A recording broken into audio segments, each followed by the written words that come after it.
Hello and welcome back to the Property Pilot. So yesterday I conducted several property viewings and I thought, well, why don't I make a video on 5 tips on how to view investment property or property in general, but more specifically investment property.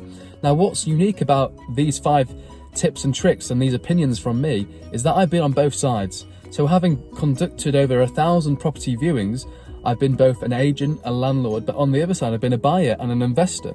So I think that what I've got to say is quite unique. So I'm going to talk about 3 things to do when you're viewing a property, and then I'm going to talk about 2 things not to do when viewing a property. And then also what I'm going to do is not in this video, but in the next video, I'm going to talk about what to do after viewing after viewing a property, which is the most important thing, and actually it's what's going to distinguish average investors from successful investors. So let's kick off. 3 things to do at a property viewing. Number 1, and this is the most important thing if you take away anything from this video here today, is to build a relationship with the agent. That viewing is about building or further enhancing your relationship with that agent. It's not even that much about the property in itself, believe it or not. So I'll tell you why this is.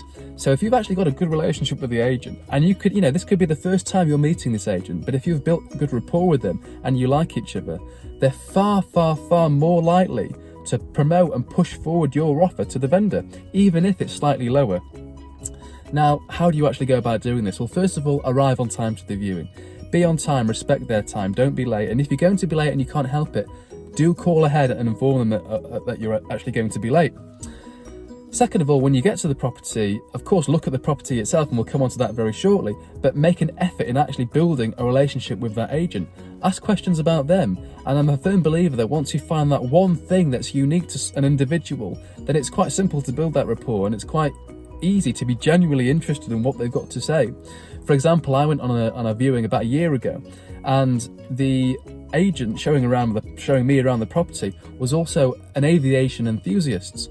And as pilots, we had a really good, 15-20 minute chat just about flying, and we had such, we built such great rapport. And I knew, well, first of all, I was having fun and enjoying myself, but I knew that, when I put forward this offer on this property, he'd be able to push this for me. So number 1 is build a relationship with the agent. Number 2, we're going to come on to the property itself now. So you need to actually work out how much this property is going to cost you to get it to the standard that you want to have it at.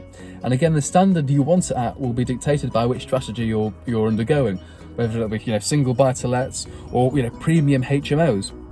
So spend no more than 5 or 10 minutes, go around the property and add up what it's going to cost you to get it to the standard that you want it. 2 things here. For experienced investors, add a contingency of 10% to your budget. So if you've totted up, well, it's going to cost me £3,000 to get this property in the condition that I want it, add on 10%. If you're an inexperienced investor or not too sure in the figures, add on 20% contingency. Now, if you have no idea of the figure whatsoever, or maybe there's some specialist issues that you're really not sure on, it could be structural, it could be damp related, then don't be afraid to book in a second viewing with your builder or with a specialist, maybe a timber and damp specialist, to come back. But don't book in a second viewing just for the sake of it. Don't waste people's time. So only book that in if you're really not sure and you really need to de-risk this potential investment. So that's the second thing, go around and tot up how much the property is going to cost. The third thing is to ask these 3 questions to the agent. The first question is a very simple question. It's a very black and white question, and the answer to which you will know if you can kind of trust the agent. And the first is, how long has the property been on the market? It's a very simple question, and you should get a straight answer to this question. Now, if they, you know the answer to this question because you can check on Rightmove on Zoopla and see how long it's been on the market. And if their answer is vastly different to what you know as being true, you know straight away that anything else coming out their mouth is more or less likely all rubbish, and they want to try and flog you the property. However, conversely, if it's actually true, everything they say from then could actually be true. So it's a great way to actually suss them out and to see if they're actually being genuine. The second question we want to ask is, why is the vendor selling? Because we want to understand the motivations behind the vendor.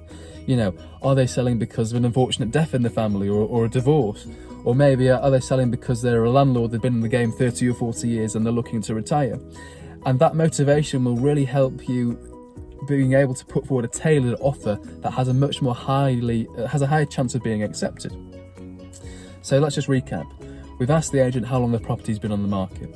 We've asked them why is the vendor selling, and lastly we need to ask, is the property mortgageable?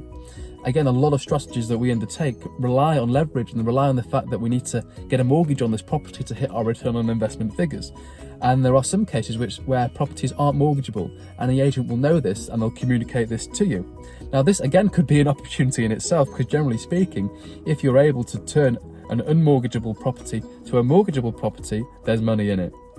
So there's the 3 questions we asked. And they're the 3 things to do on a property viewing. Now here are 2 things not to do on a property viewing, and these are more approaches than anything else.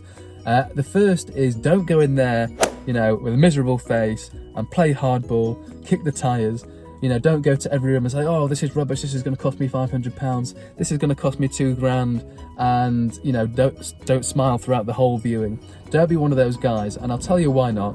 A, these guys aren't successful investors, they're penny pinchers. And B, you're doing the opposite of building a relationship with the agent. You're actually shooting yourself in the foot.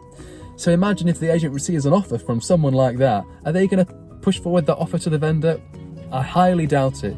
If it's the only offer, then of course they will.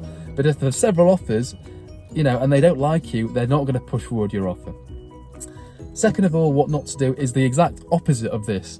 Don't go in all really happy, jumping for joy. If you really like the property and you love it, that's great, but don't try to hold back all that emotion, and don't be jumping up saying, oh, I love this so much, because this is going to give you far less negotiation power when it comes to submitting your offer in the next step, which we'll cover in the next video. So if you genuinely love the property, play it down. You can say you like the property, there's nothing wrong about that, but don't say you actually love it and jump up and down. So I hope these tips have really helped you understand how to view an investment property and how to get the most from the viewing. And all this can be done in the space of 15-20 minutes. It doesn't have to take half an hour, but likewise, if you're only in the property for 2 or 3 minutes, you probably haven't spent enough time on it and building that relationship with the agent. So I hope these 5 tips have helped you today, and as I said, my next video is all going to be about what to do after the offer, so make sure you stay tuned for that. If you haven't already subscribed to the channel, please subscribe to the channel. It'll help this channel grow and it'll help show this video to more people. Thank you very much.